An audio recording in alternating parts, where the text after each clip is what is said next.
Morning everyone, কেমন আছেন আপনারা সবাই? আশা করছি আপনারা সবাই খুব ভালো আছেন। আমি তো একদম বিন্দাস আছি। রিমা সুমন স্টোরির একটা ব্র্যান্ড নিউ ব্লগে আপনাদের সবাইকে আবারও স্বাগত জানাচ্ছি। আজকে 19শে জ্যৈষ্ঠ, মানে যদি আমরা বাংলা ক্যালেন্ডার হিসাবে চলি, আজকে 19শে জ্যৈষ্ঠ। আজ হচ্ছে লোকনাথ বাবার তিরোধান দিবস। তো আজকে আমাদের বাড়িতে পুজো, আমরা তো আমাদের বাড়িতে পুজো করবই, আর আজকে নিমন্ত্রণও আছে, মানে মাম্মামের বাড়িতে, আমার কাকি শাশুড়ির বাড়িতে পুজো আছে, সেখানে যাব। তো আগে ঘরের পুজোটা করে নেব, সেজন্য স্নান করে নিয়েছি। আর আজকে উপোসই আছি, তবে আমি জল ছাড়া থাকতে পারি না। আর এখন এত গরম, আমি মোটেও জল ছাড়া একদমই থাকতে পারি না, আমার একটু প্রবলেম হয়। তো সেই জন্য নির্জলা উপোস আমি করে নিই। জল তো খেয়েছি, আর শুধু চা খেয়েছি। এবার যেটা করব সেটা হচ্ছে ঘরের পুজোটা দেব, আর তারপরে রেডি হয়ে ও বাড়ি যাবো। আজকে আমার মাও আসবে, বাবাও আসবে। খুব বড় করে না, একদম ছোট করেই ঘরের অনুষ্ঠানটা করা হবে। তো চলুন আজকে আমার সঙ্গে গোটা ব্লগটা এনজয় করুন। মানে পুজো দিয়ে নিয়েছি, এই যে অমৃতি আর যেরকম যেরকম ফল পেরেছি সেরকম ফল বানিয়ে পুজো দিয়ে নিয়েছি। আর এবার যাব ও বাড়িতে গিয়ে পুষ্পাঞ্জলি দেবো। আর হ্যাঁ, আমি কিন্তু লোকনাথ বাবার পাঁচালিও পড়েছি, কিন্তু দুঃখের বিষয় হচ্ছে এগুলো দেখাতে পারি না, কারণ আমাকে ক্যামেরা ধরে দেওয়ার কেউ নেই। এভরিওয়ান, তো আমি ঘরের পুজো কমপ্লিট করে দিয়েছি আর রেডিও হয়ে গেছি। এই হচ্ছে আমার আউটফিট। এটা ইক্কাত কুর্তি, এটা কিনেছিলাম আমি পুরী থেকে, পুরী ঘুরতে গিয়ে কিনেছিলাম। এত কমফোর্টেবল কুর্তিটা, ভীষণ ভালো কুর্তিটা। তো এবার যাব হচ্ছে ও বাড়িতে, মাম্মামের বাড়িতে। তো চলুন তারপরের ব্লগটা ওখান দিয়েই শুরু করবো। ওখানে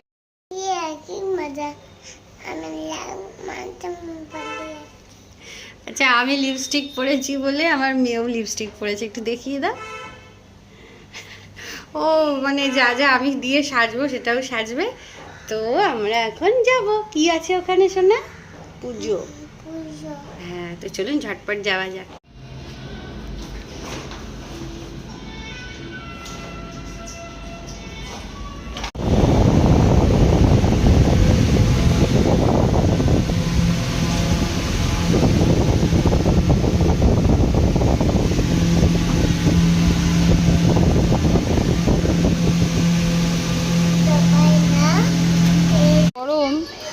ডগিটা আমাদের এখানে বাগানে মাটির মধ্যে শুয়ে রয়েছে, আহারে কষ্ট হচ্ছে। মামামের বাড়িতে প্রচণ্ড রোদ বাইরে, মানে আবারও সেই গরম। চলে যাবার যা যাক। দেখো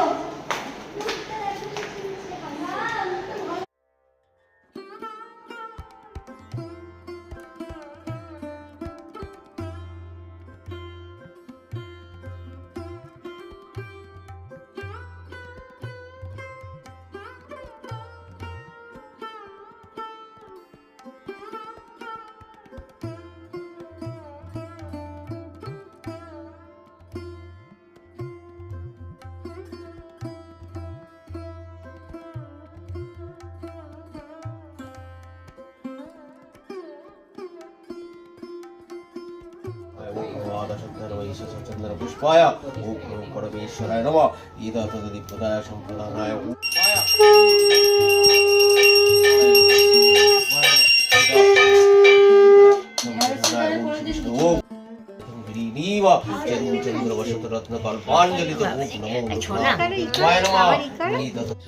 नैवेद्यं नमो नारायण ईश सपाद नैवेद्यं नमः श्री गुरुवाय नमः ईश सपाद नैवेद्यं नमः ब्रह्मणाय ईश सपाद नैवेद्यं नमः।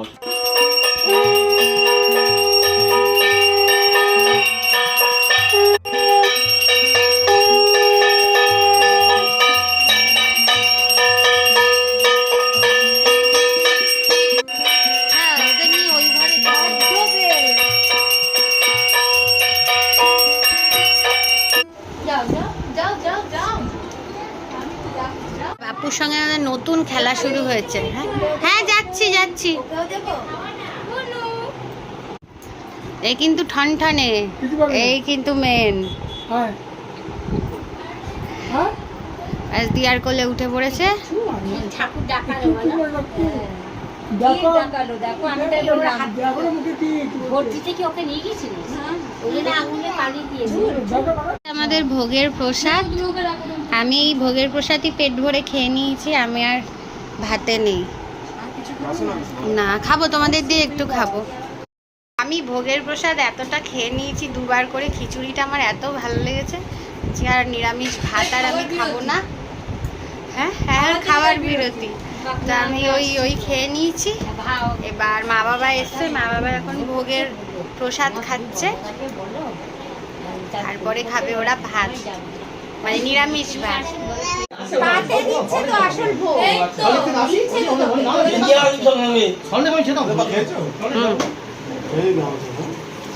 মেয়েকে খাওয়া, আমি ভাত খাইনি, আমি ভোগের প্রসাদই খেয়ে নিয়েছি। এখন বাজে বিকেল 5টা আর আমরা বাড়ি চলে এসেছি। বাড়ি চলে এসেছি একটা বিশেষ কারণেই বাড়ি চলে এসেছি, নাহলে একেবারে রাতেই আসতাম, একটা কারণ ছিল। তো এসে আমার বাবা রেস্ট নিচ্ছে আর মা মেয়েকে সামলাচ্ছে।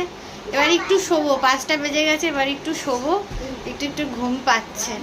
তো তারপরে দেখা হবে বিকেলে আবার, মানে বিকেল তো হয়েই গেছে, আবার সন্ধ্যেবেলা ব্লগটা কমপ্লিট করবো। এটা দিয়ে আজকে আমরা ডিনার সারবো। এটা হচ্ছে আলু ফুলকপির তরকারি, এটা মা করেছে এসে, আর একটু পরোটা, আটার পরোটা ভেজে নিয়েছে। এটা হচ্ছে আজকে আমাদের ডিনার। আমাদের সবার ডিনার কমপ্লিট হয়ে গেছে। ওই তো ফুলকপি আলুর তরকারি আর আটার পরোটা করেছিল, পরোটা দিয়ে হয়ে গেল। আসলে পুজো বাড়িতে ঘুমটা ঠিক হয়নি, তো সেই জন্য মেয়েটা খুব খ্যান খ্যান করছে। 5টায় শুয়ে 6:30টার মধ্যে উঠে বলছে সারা সন্ধ্যেবেলা কিচ্ছু খাইনি, জানি না হয়তো গরম পড়েছে সেই জন্য রাত্রিবেলা একদম অল্প একটু খেলো। আমাদেরও সবার ডিনার হয়ে গেছে। মশারিটা টানিয়েছি, এখনও ঠিকঠাক করে সেট করা হয়নি, সেট করব। তো যাই হোক, আজকের মতো ব্লগটা এখানেই শেষ করছি। যদি ভালো লেগে থাকে তাহলে লাইক করবেন, কমেন্ট করবেন। আর একটাই কথা বলবো যে এই সুমন রিমা স্টোরি চ্যানেলটা একদমই নতুন, আপনাদের সহযোগিতা ছাড়া এক পা আমরা চলতে পারবো না। একটু সাপোর্ট করবেন, ব্যাস এইটুকুই, আর কিছু বলার নেই। যদি ভালো লেগে থাকে লাইক করবেন, কমেন্ট করবেন। চ্যানেলে নতুন এসে থাকলে সাবস্ক্রাইব করতে একদম ভুলবেন না। দেখা হবে আবার পরবর্তী কোনো ব্লগে। ততক্ষণ সবাই সুস্থ থাকুন, ভালো থাকুন, টাটা।